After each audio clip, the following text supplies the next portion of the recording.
Tito, if I can have you over here for just a moment. All right, now Tito, with all set aside, after your victory over Ken Johnson, that exploding hard punch, 1, 2, 3, he's out. In all seriousness, today is a day that, if anybody will never forget it, is certainly you, sir, because today, as you know, the tribute show to your eldest son, Joshua Anguiano, 2 years ago, unfortunately lost a long battle to cancer.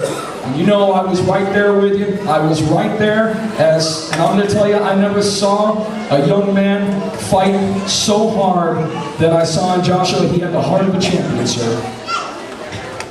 Thanks for the first place. Ken Johnson,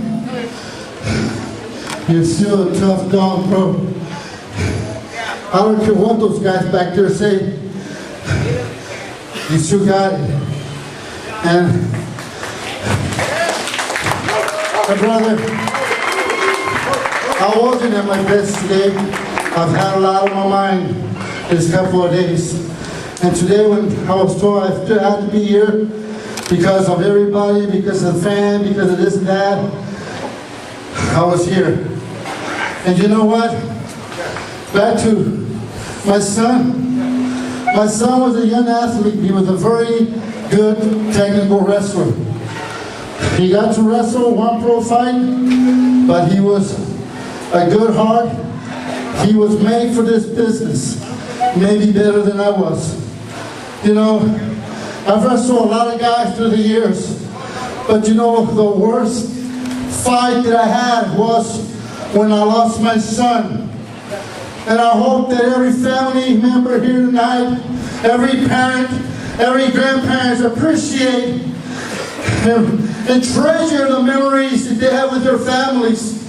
Because I have other sons and I also have other daughters.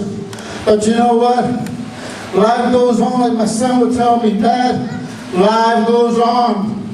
You know, my son was a very strong man. He made his own funeral arrangements. He did his own, found his own burial ground. He did it all because he didn't want me to suffer more just by watching him die slowly. But it's not over, because my son was the inspiration of TNT. He believed that we could do this. You know what? He was right about one thing. It is tough in Texas to be in this business. And it was tough for him to fight cancer, but he did it in the best way he could. In my book, he's always going to be my hero, because he was the inspiration of me starting this company, of me bringing in the toughest guys I can bring in. And that dog, Ken Johnson, I've known you for a lot of years. When I was still a young rookie, when I was still at 126 pounds, you were, and your fame, you were there with Southwest Championship Wrestling. You weren't even out to world-class wrestling. But I wasn't far from behind, because I realized the fact that if you can do it, I can do it. And for everybody's concern, I was the smallest out of the Wrestling Academy, out of all of them. Out of 50 of us, only 6 of us made it. And guess what? I'm still here. I ain't going nowhere. If you fans like me, great. And if you don't, it's okay with me. Because when it's all said and done, it's about you guys. Yeah. Thank you, Jeff. It is an honor, sir. Let's give